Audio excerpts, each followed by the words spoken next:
You're tuned into Say La Vie on DTFradio.com. It's your girl, Tiffany Dior. Rands of Love. Watch Yes. you, Dre. What are we going to be talking about today? On the show. Yeah. You want to introduce it? We're going to be breaking stereotypes and prejudices against same-sex relationships. Which Chiffon, introduce yourself. What's up, everybody? My name is Chiffon, which is AKA King Pa. So King Pa. Okay. How did you get your name King Pa? that's, to be honest, the Pa stands for like two favorite things I love in a woman. And what's that? PA. Her. Pussy ass. Yes. Clarify for everybody who just tuned in. You're a lesbian? Yes, I am. Okay. 100%. How did you come out? How did I come out?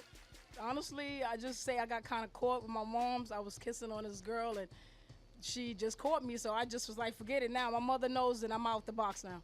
That's basically what it is. It's more just hiding it for my mother. How did Just she due to react respect. to it? She just looked at me and walked away. You know, like she wanted to kill me. Because it was a rumor in my family that I was already, but, you know, I guess my mother was in denial at the time. So when she finally caught me, it was like, you know, this is true.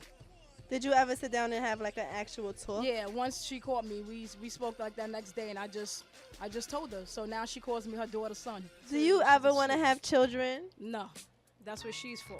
Okay, we have a child, so I'm in a mix of her having another one. Let's talk about how this happened. Yeah, who provides the sperm? Well, when I met her, she already had a baby. You know what I'm saying? So I kind of, you know, I played the daddy role with that baby. And I want her to be able to, you know, have the baby like the whole 9 months. But we have a person that, when the time is right, to donate his sperm to let it happen. So he won't be sleeping with her. There will No. be like the whole scientific thing involved. Yeah, we want to Okay. do like the whole basin. Insemination? Yes, we Yeah. want to do the basin shit and just squirt it in her. it ain't no. You're going to inseminate her in the house? Yeah. So it ain't, you know, because the point is she don't like men whatsoever. So her trying to lay with a man, that's not. It gonna, won't work. It won't work. So how old is the baby? 5. What does she call, or he, what is? She calls me baby. Because Okay. that's what the mother always called me, so she just kept Picked the it name. up. That's Okay, cute. that's- You know, so and I just know like just a couple of months ago, she just asked me like, you know, like as far as the daddy goes, because she was talking about like her friends with daddy, and I was just like, you know, like baby plays your daddy. You know, and I'm not your daddy, but baby plays your daddy. I take care of you. You know, I help you. You know what you need, but you don't have a daddy. You have baby, and that's who I am. You know, so I had to explain it to her.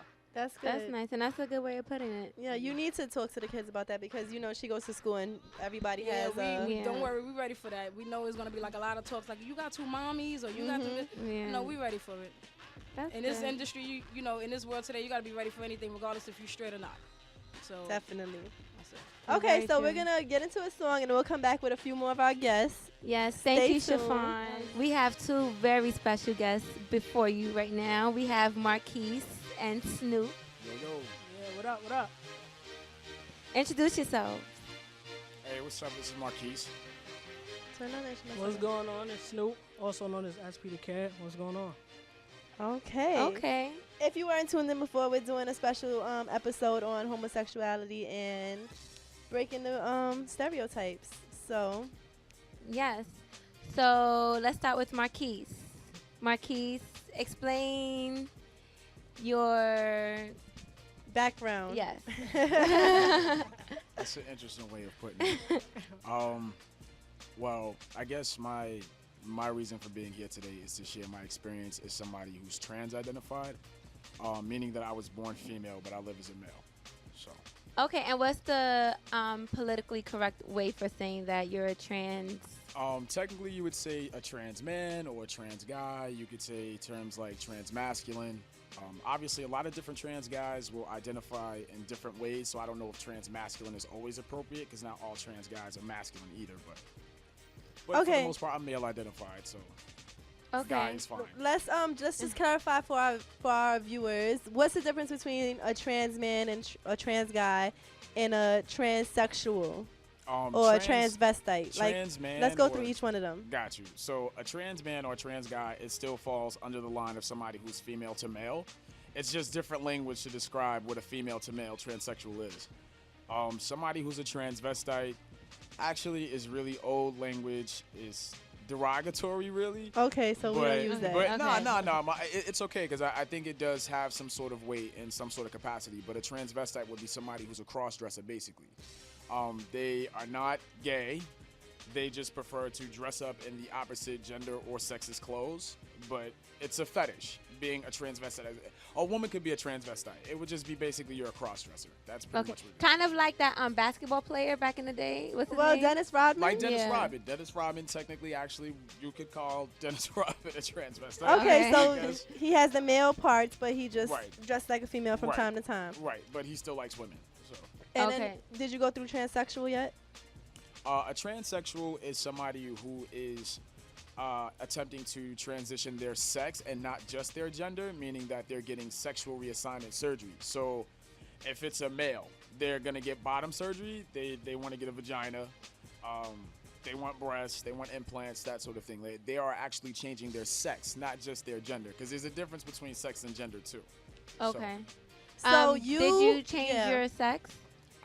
I got a form of, I do have top surgery. I'm working on getting a hysterectomy as well. I would like to get bottom surgery too, so I'm exploring that. What are the main differences that you see as far as living your life as a female? You know, like is it harder being a man in today's society than it is being a female? Because you've lived both Right. Like, sides.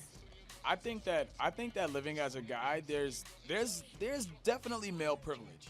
There's definitely places and spaces where there's male privilege. However, I also feel like as a man of color, that privilege isn't as consistent. If I was a woman in today's society, it'd be a lot easier in terms of employment, those kinds of things.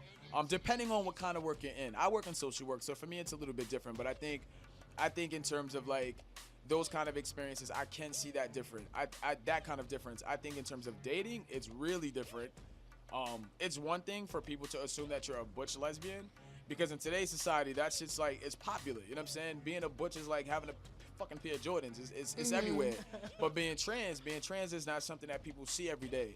So I think in terms of dating, that has really changed. That's shifted. But I mean, overall, I'm content. I'm happy exactly where I'm at. This is what it's gonna be. So okay, so since you played both roles at one, you were. I've lived on yes. both sides of the spectrum, right? How loyal are men? I mean, we get to talk to. I want to know. No, let's talk about the difference between being in a Yes, relationship with a man and a woman. Okay. You know what? I'm right now. I'm about to tell him myself. I'm loyal and I'm faithful, and in terms of being in a relationship, I don't really have that issue. But I will say that the temptation is a lot higher because being in transition, men, I don't know what it is about testosterone in your body, but men are way more visual. I remember what it was like being female, being in a female body, and like it could be a sexual experience. Let's say I'm whacking off in the house. You know what I mean? I could not even be watching anything. I could tune back to a fucking thought, a memory, and like get off. But as a guy, for some reason, that does not work. I can't. My mind is just not there. I gotta see something. It's gotta be right in front of me, and there has to be that sort of like intriguing thing that's going on. Like you're constantly distracted. You know, you could be in a relationship with a girl, but for some reason you enjoy the attention from other women. You're flirting. Like I don't know what it is. I don't know what it is about that. I'm not saying that all guys will cross that line, that line, but I think that at some point in time, like you get to that place where you're feeling yourself. You know what I mean? Like, Blame it on the testosterone. right? You know, but I'm just saying. But guys can be faithful. I'm not saying that a man can't be faithful, but I'm just saying that their ability to be distracted is. It's a little bit more prone than it is for women. Women are just kind of like, oh, I'm in love. I don't see anything else. You know what I mean? Guys are like, all right, yeah, I love you, and that's cool. But if I'm out with my boys, I saw her ass. Motherfucker's right there. Like, Well, I was humping girls at like 7, but yeah, but living back then, you didn't really want to be too comfortable because you didn't know what people would think of you. Mm-hmm. So what I did was I dated men just to kind of appease everybody out. Yes, She in the yes. building. Say la vie on DTFradio.com.